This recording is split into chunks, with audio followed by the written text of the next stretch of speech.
Hello, Idol Udeng. Napatawag ako sa'yo kasi namumroblema ako eh. Oo, alam ko, alam mo yung balita tungkol sa gera sa Middle East, di ba?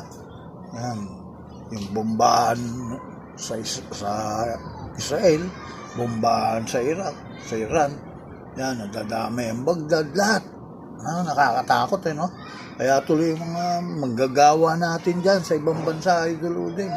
Natatakot na sila, pati yung mga OFW, yung mga seaman. Natatakot din sa karagatan, nagpaputukan. Kaya alam mo ba, Idol Udeng, kaya ako natawag sa'yo. Kasi dalawang bagay lang. Oo, ang hindi nagtataasan, lahat yan magtataasan. Pero may dalawang bagay na hindi tataas. Alam mo ba kung ano yun? Oo.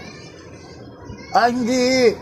Dalawang bagay niyan, hindi tumataas. Yung pititoy ni Tandang Doraemon, tsaka yung height ni 6'9". Di ba?